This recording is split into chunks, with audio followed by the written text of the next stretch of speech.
grow through what you going through, right? And when I say that, like, if you want to be the best version of you, you got to think about where you are in the season that you in, and you need to figure out those blind spots so you can grow from them. Because if not, you know what's gonna happen. You're gonna go through that cycle over and over and over and over and over until you learn from the lesson.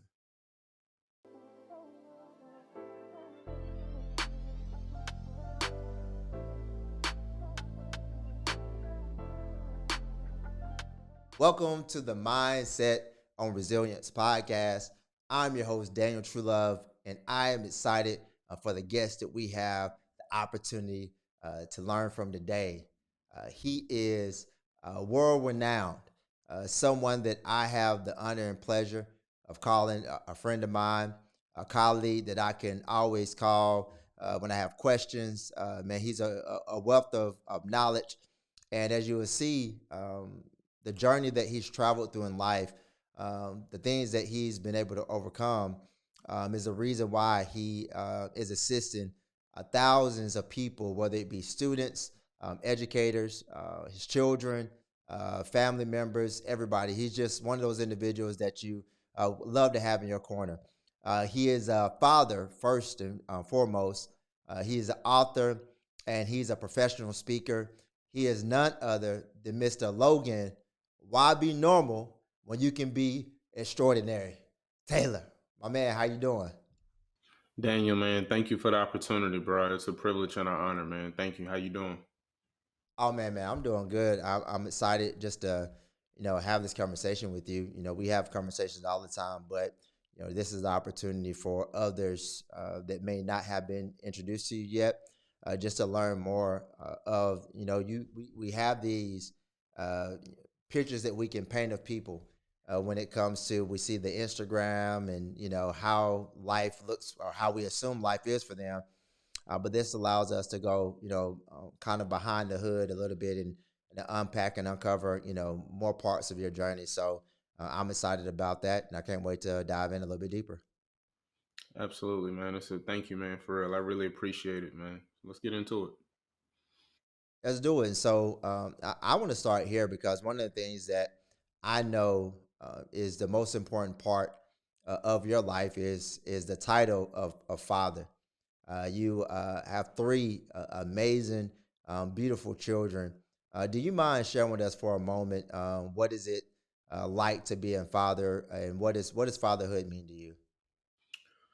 Well, first, let me say shout out to my three, Deuce, Noah, and Ryan. Just want to say, hey, daddy loves you. And to be a father, man, honestly, bro, I'm grateful because I didn't have a father growing up, right? And so to have the opportunity to raise three amazing, bruh, like three amazing kids, man. To be afforded the opportunity for God to see fit to put me as their father, bruh, I'm honored. And so to be able to do that and just kind of just like teach them some of the things, you know what I'm saying, in regards to just like their upbringing and the way that they handle things emotionally, mentally, physically, different things like that. To see some of the, some of the same hobbies that I have, to see them have some of those similar hobbies, it's amazing, man. Even so much to the point to like look at my daughter and I'm like, yo, she's a splitting image of me, and to see that and just be like, oh man, or to see, my oldest son Noah, like he loves basketball, so to see that he plays basketball, well, dad played basketball, right? To see my baby boy Deuce, like, man, I love how he just like he always wants to spend time with me, always wants to talk to me, and be up under me and different things like that. And I don't take it for granted. I actually love it, because what I realize is that in that during those times and in that moment, especially with Deuce, him being up under me, he's speaking and loving on my little boy, right? Um, So much to the point that, I learned actually here recently, I learned about my attachment style and how, what I'm attached to and different things like that and why I'm wired the way that I'm wired and different things like that. And so, man, bro, I'm grateful, man, and I'm honored to answer your question. Well, I mean, I think that's amazing, and um, one of the things that I appreciate is the fact that you became what you didn't have. So there are many um, out there. We're living in a generation of fatherlessness, honestly, and there's a lot of children out there that don't have a great relationship with their father, and or have the presence of a father in their life at all. So you didn't allow him not being present to stop you from being present in the life of your children. Can you tell me a little bit about why that's so important to you, and for anybody that's out there, whether it be a student, whether it be an educator that is working with students that may not have their fathers in their lives? How can someone that didn't have that still grow up to be an amazing father? Well, let me backtrack. So, yes, I didn't have a father, right? Which, everybody knows that. I tell the story about, me and my biological father and whatnot. But the first 2 years of my oldest two of their lives, I was very inconsistent, right? I was very, very inconsistent. I would call myself a holiday father is what I would call myself, right? The father that would get their kids on 4th of July. We had the 4th of July outfits with the Air Force Ones and, the polo, with the polos on with the red, white, and blue flag and all that type of stuff. And, they taking a picture with me and I'm talking about, they my why, my reason. And bro, I couldn't even afford to buy them diapers, right? And so, I tell people that because a lot of people be like, oh my God, like, you do this, you do that, you're amazing dad. Like, oh man, I wish I had you as fine. I'm like, bro, you got to know where I came from first. So those first 2 years, like, nah, bro, I was very inconsistent. Very wasn't in my kids' lives like that at all. And I had to make a change because what I realized and what I understood was is that if I continue to go down this path that I was going down, then what's going to happen is that eventually my kids are going to experience some of the same trauma that I did. And I realized if I experience this trauma and my kids experience this trauma, we creating a generational curse, Logan. So what are you going to do to fix that? What does that look like in your family lineage? What does that look like for for your family and the dynamic that you come from? And so I had to understand that, and that's where I started to make the changes. That's changes in myself, internally and externally, because I didn't know how to. In order for me, let me say it this way: in order for me to be a great father, I needed to be a great person to myself first. In order for me to have a safe space for my kids, I needed to have a safe space for myself first. So I learned how to create a safe space for myself, right? And in unpacking those things and some of the experiences that I dealt with when I was a kid and some of the trauma that I experienced, I started unpacking those things and not spewing those things onto my kids because I realized like, oh, Logan, yes, you did this, you had this happen to you, right? You were molested by your babysitter.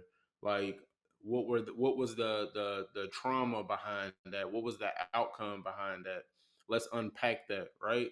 And then let's start loving on your kids, and that's what I started doing. So I started, for my oldest son. I had got custody of him in the second grade. It was actually 2 days before my birthday. It was July 22nd. I remember July 22nd. He went to. I picked him up. Yeah, July 22nd. We went to court.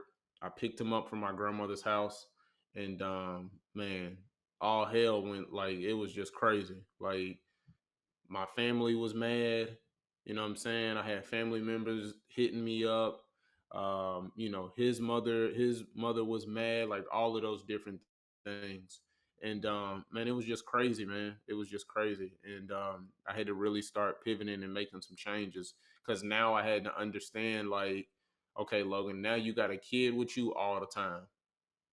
How are you gonna be the best father that he needs? Because I didn't know how, because I didn't have the blueprint for it.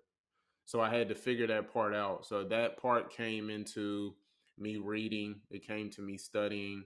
It came through trial and error with different things, just in regards to like his upbringing, right? His discipline, me disciplining him. So the biggest thing for me was is being able to communicate with my son effectively. What does that look like? How did you do it? Right? Because if we go back to how I was raised, it wouldn't be any type of, excuse me, effective communication, right? It wouldn't be any type of, gentle parenting and different things like that. It was more so when I grew up and my grandmother raised me, it was more so do as I say and not as I do. And so I realized, well, if I tell my kids to do that, well, Logan, what's going to be the outcome for their life? What's going to happen to them? How are they going to be emotionally? How are they going to be mentally? So, just different things like that, man. And I just had to learn how to navigate through those things through trial and error. Yeah. And like you mentioned, you didn't have the blueprint, so therefore you had to create, the blueprint, and some of those things do come, from trial and error. But let's talk about like what led to you being in a position where you had to create your own blueprint. Tell me a little bit about the backstory, as far as your dynamics, mom, father, and then you mentioned being raised by your grandmother. How did that transpire to where your grandmother was the person that ended up, being the instrumental figure that was raising you? So my grandmother, she's had me basically since birth. Um, but my mom, my biological mother, excuse me, my biological mom, she had some very traumatic experiences. Um, Her father passed away right before I was born. Um, and she did a few different things. Mental health runs in my family, so she has, of course, some mental health issues. Um, but how my grandmother got me was is that my biological mom had me in a crack house with her when I was 2 years old. So my aunt, my uncle at the time, when he was still living, they were going around the city looking for me. My grandmother going around the city looking for me. And that's how my grandmother got me. And that's part of the reason on why, right? I look at my grandmother as my mother, and that's why our relationship is so deep and so tight and so close, is because that's the woman that raised me. And what I realized growing up was that, I was raised on survival, right? And so being raised on survival, all I'm worried about and all I'm trying to figure out is how I'm going to get through the day. And it can be something as simple as like, yo, what am I going to eat today? Right? Because there would be times where, yo, we may not have food at the house. There may be times where I don't get breakfast in the morning. The only meal I get is when I go to school. So I need to figure out how am I going to stretch this meal to last me into the next day. What are some things that I'm going to do? Do I need to go to the gas station and steal food? There were times where I had to go steal food because we didn't have food, right? And so just understanding, the dynamic of where I come from, it helped me, especially like going to therapy, which I'll touch on that, but like it helped me understand where I came from to help me understand where I was going. And so when it comes to like my traumatic experiences and the trauma and different things like that I experienced, right? Like I realized like my grandmother showed me how to be resilient. That's her superpower. Her superpower is resilience, right? I seen my grandmother. work a job and let the lights get cut off just so I can go on a field trip, right? Just different sacrifices and different things like that. Um, but for me, it was just like going through life and being raised on survival. Like I hung around other guys that were on survival, so we all did some of the similar things, right? Like I had guys where, yo, you hungry? Yep, I'm hungry too. All right, bet. Let's go call a pizza to somebody's house and rob the pizza man tonight. Like just doing mischievous stuff, bro. You know what I'm saying? Or let's go to the gas station and let's go steal from the gas station. Hey, JJ, you know what I'm saying? You gonna talk to the clerk. I'm gonna come in. I'm gonna go in and get X, Y, and Z. You gonna get the drinks. You gonna get the sweets and Debbie cakes. I'm gonna get chips. You gonna get ice cream. Like we had a whole setup. And so we would go in and would navigate and knock it all out. And then boom, you know what I'm saying? All right, boom. Now let's break bread. Okay, listen, I got these chips, and these chips. You said you wanted this, you wanted that. All right, cool. I wanted a red Fago pop, or I wanted a Tahitian treat, or you know what I'm saying, or a Sprite or something like that. Or I wanted Bubblicious gum, and then we would all just break bread with one another. And for me, it was just like, bro, like we didn't have nobody, like, to pour into us and love on us and different things like that. I mean, it's no knock on, what I'm saying, it's no knock on my grandmother, no means. My grandmother did the best that she could with what she had. So how could I expect for her to do anything different? So, even being molested by my babysitter, like I held that in for 15 years before I even actually said anything to anybody. I was like 25, 26 years old before I finally said something to somebody. It was like, hey, listen, I was molested by my babysitter. And it was like, what? Oh my God, what? When was this? I was 10 years old. She did this when we was in the bathroom. And so just different things like that, bro. Or, even like suicidal ideology, like having those suicidal thoughts. Like I made 3 attempts to commit suicide before I was 18 because I didn't know my value. Right? I didn't know my value, so I was people pleasing. I was looking for validation and affirmation from the wrong people. I didn't care if it was positive or negative. I just wanted somebody to affirm me because my grandmother didn't know how to affirm me, right? And so just, what I'm saying, facing, different challenges like that, man, and just going through different things. And there were so many times where, I faced rejection, or, I faced some type of traumatic experience. And because of me being resilient and me being raised on survival, for me, I thought that it was normal, right? I thought that it was normal. But then also when it would happen, I would automatically just, oh man, it's all good. Don't worry about it. I'll take it on the chin. It's cool. Yeah, and I think that's kind of the unfortunate, like being raised in a survival mode like that. It can create that kind of response from you. And one of the things that I do want to highlight, because I want you to just touch on it for a moment. Um, One of the things that I hear talked about often is, individuals that, like, let's say they do certain actions, and the labels and categorizing them as this and that, but not necessarily talking about the circumstance that predicated, them taking certain actions. So you said, hey, we don't have anything to eat. So I think somebody could probably look at camera, a gas station footage, and they see somebody, let's say they go in there and they took some food out of there. The first thing that pops in their mind isn't going to be, hey, they didn't have food. They'd be like, oh man, they're deviants, they're mischievous, like you mentioned that word earlier. So talk to me about the fact that there are some individuals that aren't necessarily doing this because it's a desire that's inside of their heart. We're just trying to survive. So I think in order for you to understand or even build a better relationship with the scholar, right? I think you got to understand the dynamic of that scholar's life and where they come from. And then the next thing is now you need to start asking questions so you can gain understanding.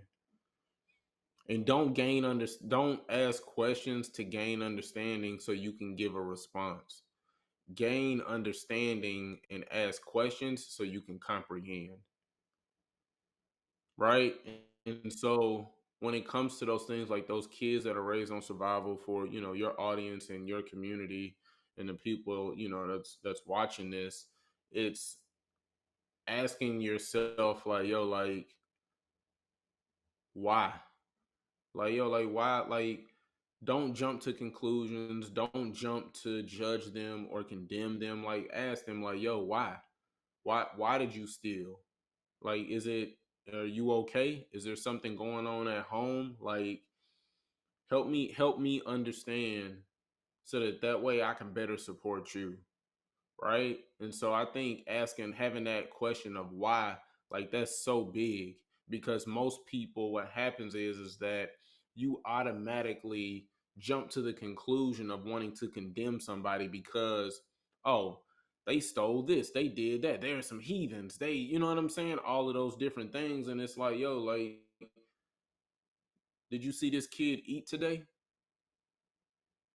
Like, I get it, I understand. Yup, listen, they be having on all the J's and all of that type of stuff. I get that.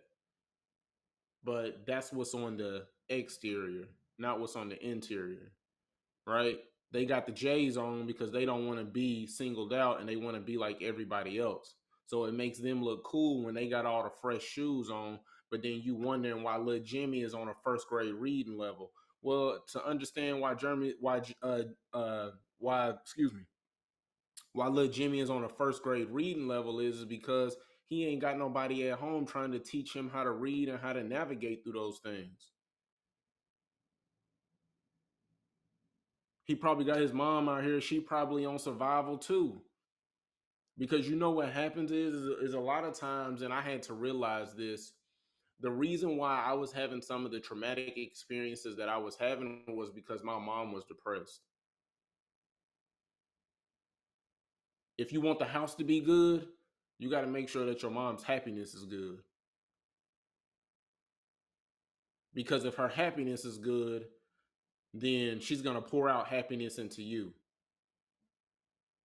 right? It's like, I told when I used to be married. So I used to be married. I'm divorced now, but I used to be married. And so I used to tell my baby boy's mom, I said, "Listen, I said this house is like a thermostat. This house is like a thermostat." And I said,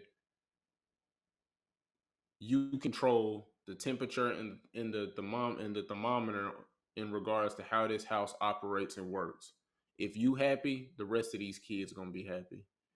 If you are at peace and there's harmony, our house is gonna feel like peace and harmony. But if you upset and you not happy and you raising Cain and you know what I'm saying and doing all of these different things and you all negative and all that type of stuff, then that's exactly how our house is gonna be." So I had to understand that, man, and like realize like, okay, this is what I want my house to look like. This is what, you know what I'm saying? So just those different things. And like I said, to the audience, to your community, like those are some of the questions that you got to ask your scholars, and you got to create a safe space for them, because if you ain't got no safe space for them, bro, they not finna be listening to anything that you got to say. They gonna be like, "Oh man, Mr. Taylor, whatever you talking about, bro, I don't care about none of that." And they don't care about none of that is because they don't feel safe. So it's just like, yo, like, how can you make your kids feel safe? And when it comes to scholars feeling safe, you got to build that relationship with them. Does that mean supporting them at their sporting events? Does that mean affirming them? Right? Does that mean spending quality time with them? And different things like that. And I get it, especially in today's climate, especially in the education space, like there's a high percentage of teachers that are quitting, and they're quitting because they burnt out. And so, for the ones that, they've had those thoughts, they've had, you know what I'm saying? They've had those thoughts, but they keep thinking about the babies, they keep thinking about their why and different things like that. I think having an understanding of the student when it comes to building that relationship, so that way you can have an effective and quality relationship, because I'm all about quality over quantity. I don't care about the quantity, bro. It's never about the quantity for me. It's all about the quality. Yeah. And I think that's so important. I mean, that's something that you and I both speak to, pretty regularly about, cultivating relationships. And I think when you are able to create a safe space, there is information that students or individuals will share with you that is um, that they won't share with other people. And I want to, because I don't want to seem like I'm glossing over this, because I know it's kind of it's not as talked about as it relates to men, um, but for women, what happened to you when you were 10 by your babysitter. And I didn't want anybody listening to this to just think that was something I didn't want to address, or that I'm glossing over it. But I think it's important in what you're talking about creating safe spaces, because for 15 years you didn't say anything to anybody about that. And there can be many reasons why that is the case. Maybe it's taboo. Maybe since you're a man, these things aren't supposed to happen to you. But did you have a safe space ever when you were younger, to where you could have talked to somebody about this, or did you feel like that wasn't something that you could talk about? I didn't have a safe space. And again, that ain't no knock on my grandmother, by no means, right?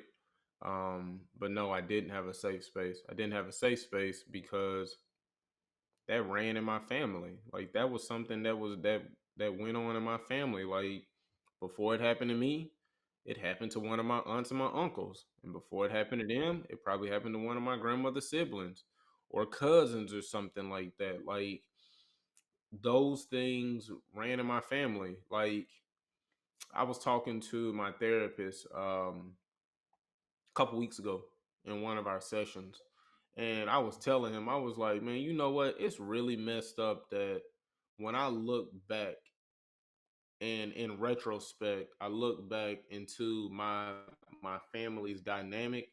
Yo, my family mentally ill, bro. For real. Like, not on no like not on no surface stuff. Like, bro, my family didn't really been through some stuff, bro. And I look at my grandmother, right? And some of the things that my grandmother has experienced and faced. Like, my grandmother grew up during slavery. So you could just imagine what that looked like, where you got some little black kids walking to school, walking from school, and you got kids that don't look like you riding a bus, and they laughing and spitting on you and throwing trash at you, right? Like, just different things like that, bro. Like, I just think about, some of the challenges that my grandmother faced, and I'm like, Logan, how could you expect for her to have a safe space for you? How could you expect for her to tell you, Logan, I love you? Bruh, COVID happened 2020. Our house got hit by a tornado, and I got us an Airbnb. We stayed in an Airbnb for almost 2 years. Here I am, bro. I'm 36 now. So at the time, I was like 34, 33, 34. Um, no, 4 years ago, excuse me. Ooh, my bad. Sorry. I was like 32, 33. Yeah, 32, 33. Because this was during 2020. It's 2024 now. Yeah, that's right. Yeah. Anyways, I was in my 30s. But I remember saying something to my grandmother. And I was like, Ma, I was like, yo, I just want to tell you I love you. And she was like, mm-hmm. And bruh, it didn't hit me until the end. I had always told my grandmother I love her, and she never told me she loved me back. Like, I would have to like poke at her for her to tell me that she loved me. And so when I asked her this question, it finally hit me. And so I was like, Ma, I love you. And she was like, mm-hmm. And then I thought about it. And I was like, Ma, I said, let me ask you a question. I said, out of all this time, I said, I'm 30 something years old. Out of all this time, I said, why is it every time I tell you I love you, you don't never say it back? And she said, I don't know. And I said, no, for real, like tell me. And she said, she told me, she was like, I never said it back because I let my actions show. And I was like, okay. But then what she said to me was that she said, I never said it to you because my mama never said it to me. I didn't have nobody tell me that they love me. My mama showed me with her actions. So that's why I always showed you through my actions that I love you. Bro, it hit me, and I was just like, Logan, bro, like you was expecting something from somebody that they never had. You was expecting for them to give you something that they could never give. Because I'm a words of affirmation person, right? It's like, it's like the disc that, the program that we went through. Like I'm a high I. So I need those words of affirmations, right? Like that's one of my top love languages. I need that words of affirmations, the validation and all of those different things. I need that from the people that I love. I don't need it from the people that's on the street. That don't mean nothing to me. But from the people that I love, like my grandmother, my kids, right? Hearing it from them, oh, bro, listen, it melts my heart, man. Right? Like my grandmother, I was in Maryland last week for an engagement, and I called my grandmother because I took a video and I sent it to her. And I was in a room. I had a speaking engagement of over 950 students, and I made a video from it and I sent it to my grandmother. And I called her and I said, "Hey, mom," I said, "What you doing?" So I just wanted to, what I'm saying, call and check up on you and let you know I'm headed to the airport. I'm getting ready to go home for a day or two. And then I'm going to Reno, Nevada. And then after that, I got two more engagements. And then after that, I'll be in town to see you, spend some time with you, and we can hang out. And she was like, "Oh yeah." She was like, you're on the road." She was like, "You just traveling all over the world." She was like, "I love it." So I was like, "Did you see the video?" She said, "Yeah, I seen the video." She said, "I seen the video." She said, Sandra showed it to me because I sent it to my aunt so she can show it to my grandmother because my grandmother don't know how to work a phone like that. So I was like, "Did you see the video?" She was like, "Man," she was like, "That was amazing." She was like, "All those people in one room?" I said, "Yes, ma'am. All those people in one room." I said, "I told them, yo, let's make this video so I can show it to my grandmother and show her the impact that I'm making." After that, I told my grandmother, she said, no, after that, she said to me, she said, "Logan," she said, "I'm so proud of you and the work that you're doing and the impact that you're making." Bro, I almost stopped my car in the middle of the drive, in the middle of the highway, bro, because it hit me in my heart, man. And I told my grandmother, like, yo, I don't think you understand what that meant to me for you to say that. Bro, I'm 36 years old, bro, and I'm a grown man. I'm a grown man, bro. And to hear my 84-year-old grandmama tell me how proud of me she is and to affirm me, bro, and speak to my little boy, bro, it's not a better feeling in the world. It ain't no amount of money that can compare to that for me. Not because, oh, well, Logan, it sounds like you still torn, or you still trying to heal. It's a journey. I'm always trying to be the better version of myself, right? But what I do understand is that it's not the adult me that has these problems. It's my little boy that's having these problems because my little boy was raised through trauma and raised on survival, so he never got an opportunity to heal, right? I'm a kid, bruh, at 9, 10, 11 years old, 12 years old, and now I got to make decisions like I'm an adult. So I tell people like, yo, listen, the adult me, I'm Teflon. I'm good. I'm Gucci. But my little boy, that's the person that I'm protecting. That's the person that I'm doing this therapy for and working through the challenges and peeling those layers back and different things like that. And so for me, man, like I think about that. I've been thinking about that every day since me and my grandmother had that conversation about her telling me she was proud of me. And it's just, man, put a smile on my face, man. Like it just means a lot to me because it's like, yo, like Logan, like I don't know if she realized it or not, but in that moment, like she was speaking to my little boy. And, I just, like I said, I just told her, like, yo, I appreciate you so much for saying that. Like, you just don't know. And she busted out laughing, right? Because I don't think she really understand the magnitude of, her words. Because there's, in this good book, it says life and death is in the power of the tongue. And so, our words have power. And so, bro, I'm extremely grateful, man. And I'm always honored, you know what I'm saying, to be able to make the impact that I'm making. Um, but to get that poured back into me, especially from the woman that I love, bro, it mean the world to me. Yeah, I just want to say I appreciate you for sharing that because um, being vulnerable, man, it's like you said, it's a journey to really just to share your truth, with the world. And like you said, some people may have different thoughts of what they think about what you're sharing, but at the end of the day, this is your path, this is your journey, and the things that you need or the things that you desire for your life, it ain't my it ain't my place to even have a thought or opinion on that, and for anybody else, what I'm saying, for that matter. But the thing that I want to just kind of congratulate you on and appreciate you for is the fact that you said your grandmother didn't have this. You talked about your mom not having certain things, your dad not having certain things, and people in your family experiencing things. But one of the things that I've heard from you is that stopped with you because you went on your journey of healing, going to therapy, making sure that you became the best version of yourself. Now there are certain things that your children or even your children's children won't have to say, I am this way because my grandfather or my father did not.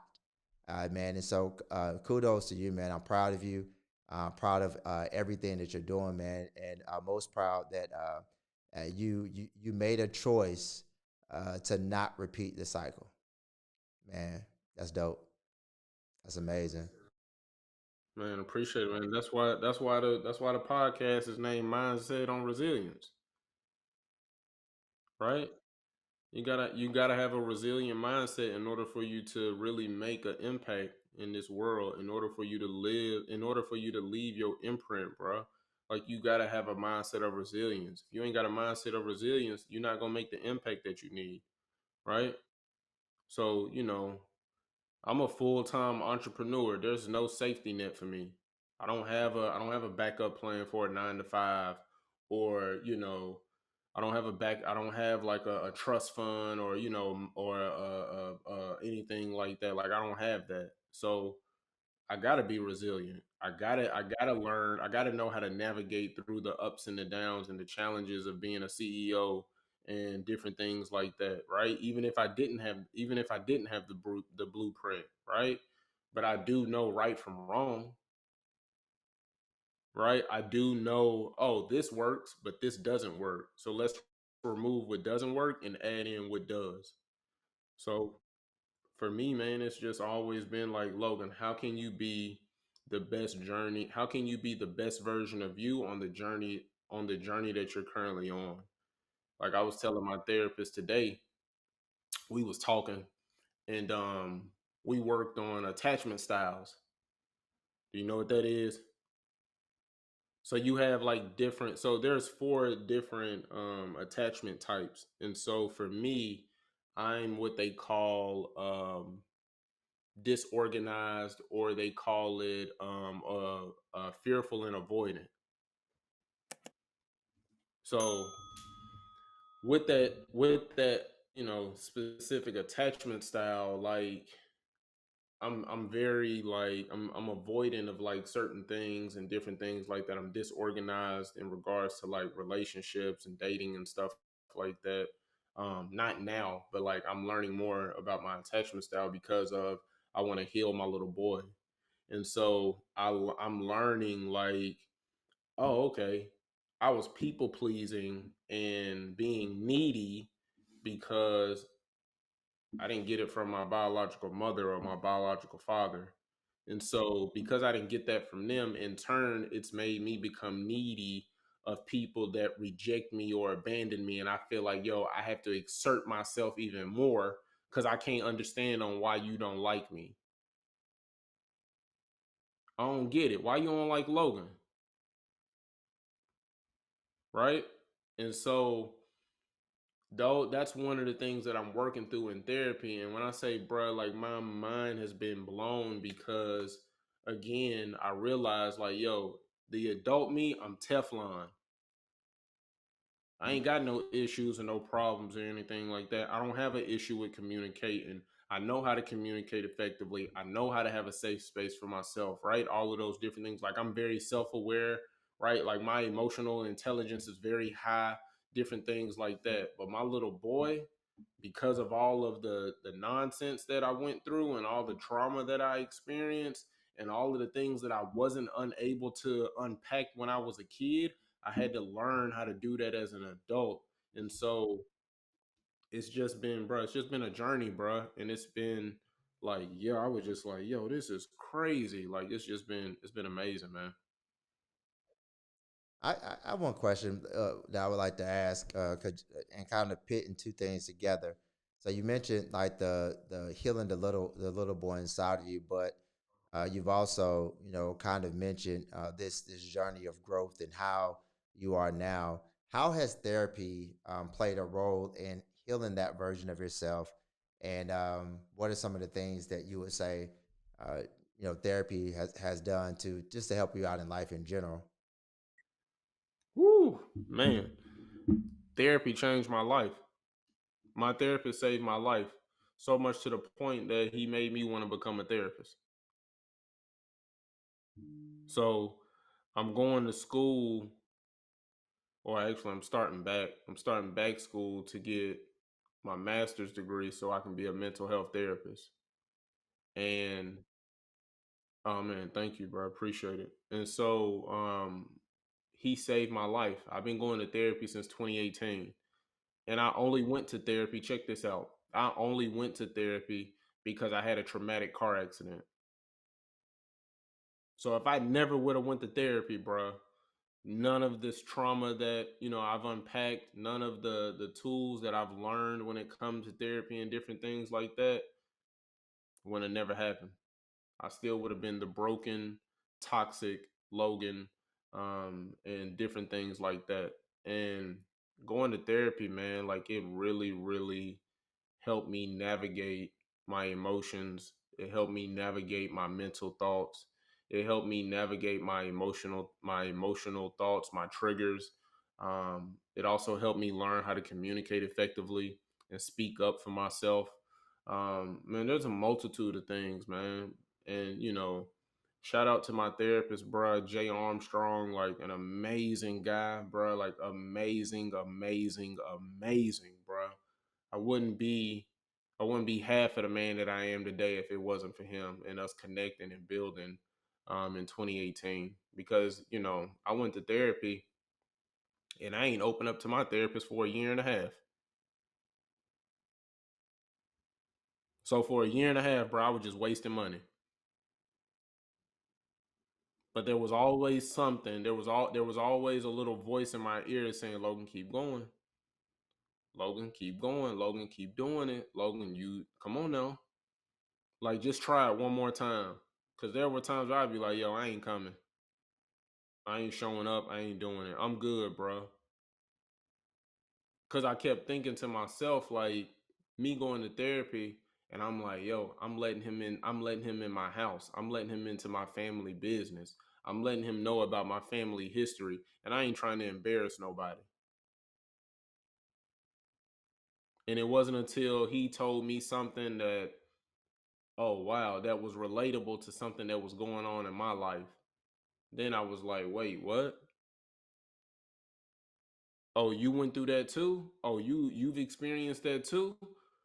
Oh, well then let's talk about it. And that was where he created that safe space for me. That was where he unlocked something in me that was just like, yo, let's pull these layers back and let's learn these different things and let's heal Logan. Not the adult me, but let's heal your little boy.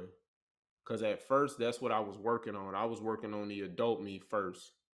then I was like, okay, all right, I need to work on my little boy. And so that's what I've been working on this past, I probably say 5, 6 months.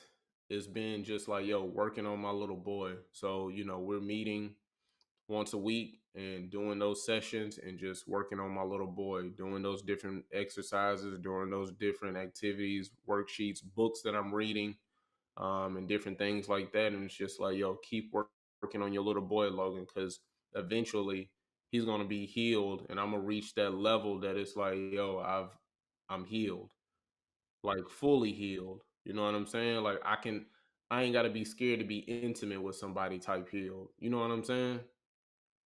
Yeah, but I think it's important to kind of like pit these two things together. So one of the things that I learned, I got my degree in psychology and have actually studied even past my undergrad degree. Taking some classes, master level courses about counseling and this and that. And one of the things that I've learned is that when you've experienced trauma, because I just want to make sure that this is connected. Once you've experienced trauma, if um, you can grow in age. So I can be 30, 40, 50, 60, doesn't matter what age you are. But if something reminds you of the traumatic experiences of your past, you revert back to the age and the way you felt when you experienced that trauma. So I can be 35. I'm turning 38. I'll be 38 this year. And if the little boy, the version of me, experienced something at 10, something reminds me of that, I can act like a 10-year-old at 38. That's why somebody you can meet somebody and they 40 years old, 50 years old, and you like, man, I see this 50-year-old. Well, why why you act this way? It's not necessarily the aged version of them. It's a younger, unhealed version of them that continues to show up. And so I'm glad that you continue to reference that, because if that version of you isn't healed, then you can only show up for a certain amount of time as the current version of you until you revert back to the younger version of yourself. So that's why I think it's amazing that you've gone on this journey and that you're focusing specifically in this particular season of life and making sure that there's no reason for you to revert back. And so, man, I think this is just amazing that you've been, as you speak so openly about your therapy journey. You speak openly about your life, your story, and man, I think for anybody that's listening to it, like, don't be afraid to go to therapy. Don't be afraid to get the help that you need in order for you to grow.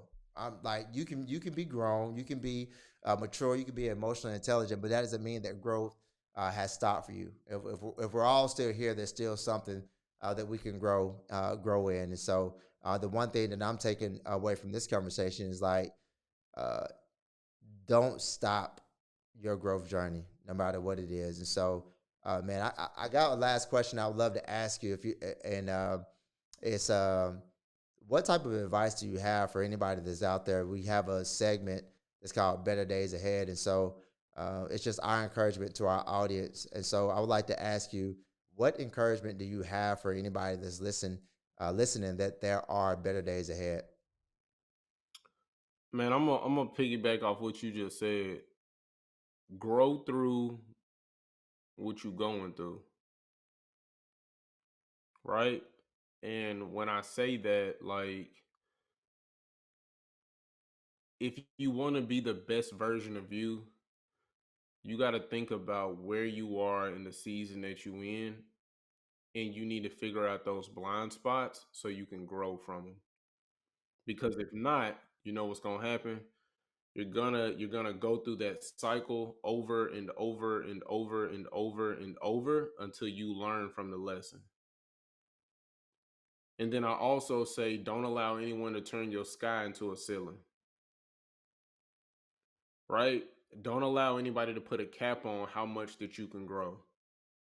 Don't allow nobody to put a cap on how big you can dream, or how much of an impact you can make, or how much money you can make, or how,